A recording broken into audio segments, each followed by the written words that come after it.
Mga kwento ng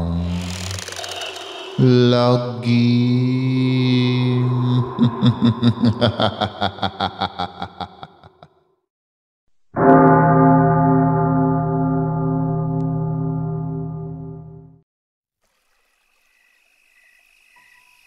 Siya nga namang tunay dahil kitang-kita ng mga mata ni Kadyo buhat sa pagkakasilip sa sewang ng kanilang bintana ang nakapangingilabot na hitsura ng mga iyon.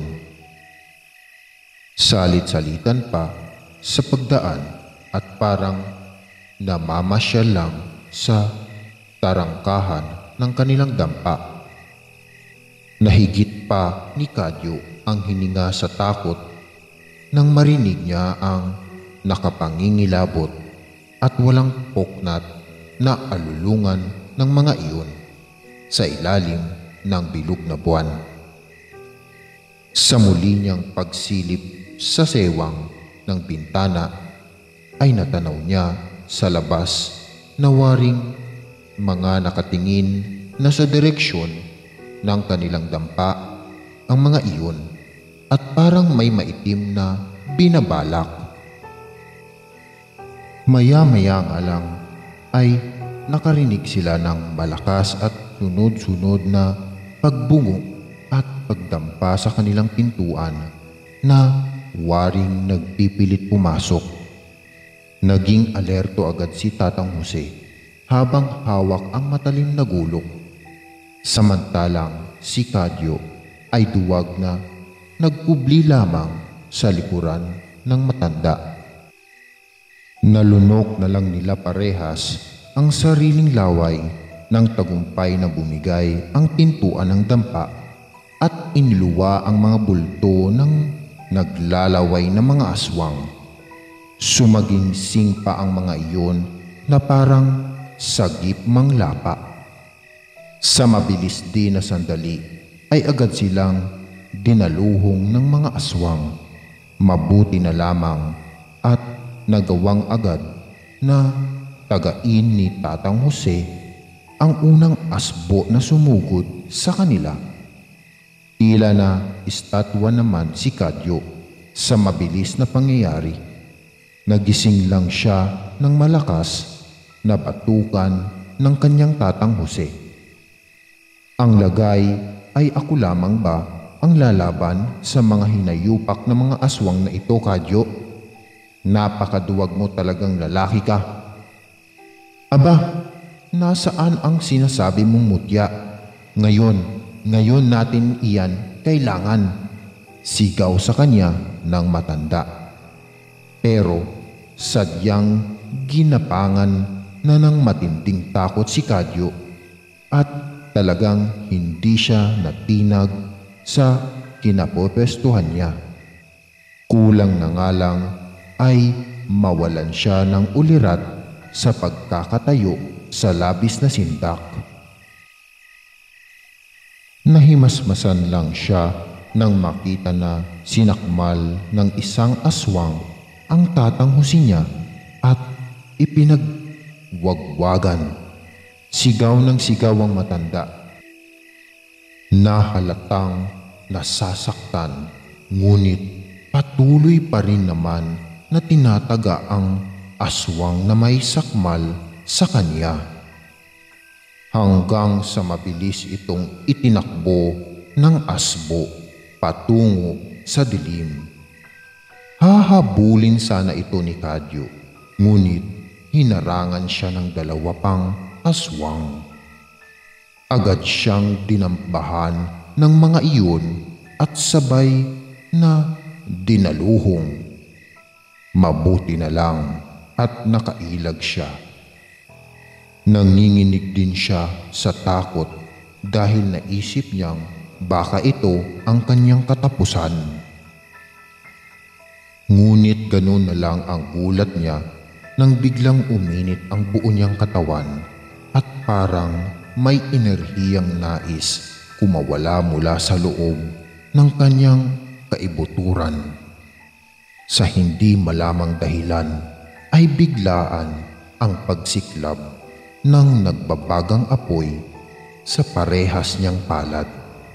Nakakamanghang nahugis iyon na tela, mahabang latigong apoy. Bagamat nahihiwagaan sa nangyayari, ay instinct at sunod-sunod niya iyong inihampas sa mga aswang na nasa kanyang harapan. Sapul ang mga iyon at parang umiiyak na duwag na asong nagtatakbuhan palayo. Dahil bawat latay ng latigong apoy sa katawan ng mga halimaw ay tunay na nagdudulot ng ibayong pinsala. Walang sinayang na sandali si Kadyo at agad sinundan ang landas kung saan itinakbo ng aswang ang kanyang tatang Jose. Hanggang sa makarating siya sa kalapit na kagubatan, napahiyaw na lang siya sa galit nang makitang nilalantakan na ng aswang ang katawan ng kanyang tatang. Habang buhay pa iyon at nagmamakaawa, umuusok ang bunbunan ni Kadyo sa matinding galit at walang awang binira ng sunod-sunod na paghampas ng latigong apoy ang katawan ng aswang. Ni hindi na niya iyon binigyan ng pagkakataong makalaban. Hindi din niya iyon tinigilan hanggang hindi nagiging pulbos ang katawan. Nang matapos ay hapong napaupo si Kadyo sa tabi ng nakahandusay na katawan ni Tatang Jose. Labis-labis ang paghingi niya ng tawad dito dahil anya kung naging matapang lang sana siya sa simula pa lamang ay hindi sana ito sinapit ang kahabag-habag na kalagayan. Ngumiti naman sa kanya ang matanda kahit hirap na hirap at sinabing sa kahuli-hulihang sandali ay namalas naman daw nito ang kanyang katapangan at totoo nga daw pala ang mutyang sinabi niya. Masaya na raw itong papanaw dahil batid daw nitong simula sa araw na iyon ay paniguradong mag-iiba na ang takbo ng buhay niya. Isa pa ay matanda na rin daw siya at paniguradong hinihintay na ng kanyang sisenyang sa itaas. Basta't ipinangako lang daw ng apo na magiging responsable na itong tao kundi ay mumultuhin daw niya ito. Napilitan namang mangako ni Kadyo kay Tatang Jose habang tumutulo ang luha at pilit na napapangiti dahil kahit naghihingalo na ang matanda ay nakukuha pa ring magbiro. Sadyang darating ang kamatayan ng isang tao sa mundo, apo. Una-una lang yan. Huwag ka nang umiyak, ha? Siya ako'y yayao na at malayo pa ang pupuntahan ko. Doon na lang kita babantayan sa itaas. Ani pa ni Tatang Jose sa huling pagkakataon at itinuro ang langit. Pagkatapos ay tuluyan na ngang ipinikit ang mata matapos siyang bigyan ng mariing pisil sa balikat, tanda ng pamamaalam. Napahagulgol naman ng malakas si Kadyo habang kalong ang walang buhay na katawan ng kanyang Tatang Jose. Wala na nga siyang kakampi at wala na rin ang araw-araw na magsisermon sa kanya para magbago. Wala na rin siyang paglalambingan pa iniwanan na rin siya nito na wala nang balikan.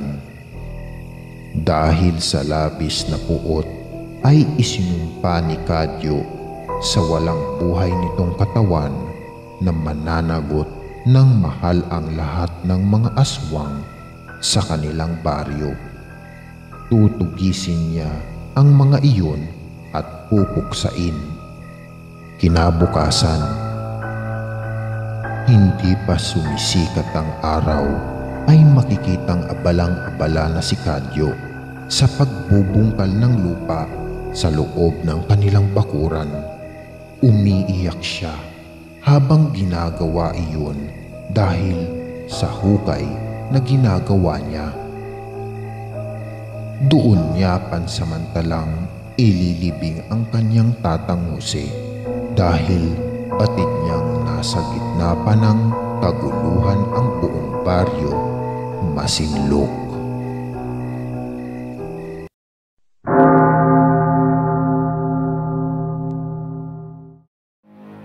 Maraming salamat mga giliw naming tagapakinig. Huwag po nating kalimutan mag-subscribe at mag-like ng ating channel para sa mga kwento ng lagi.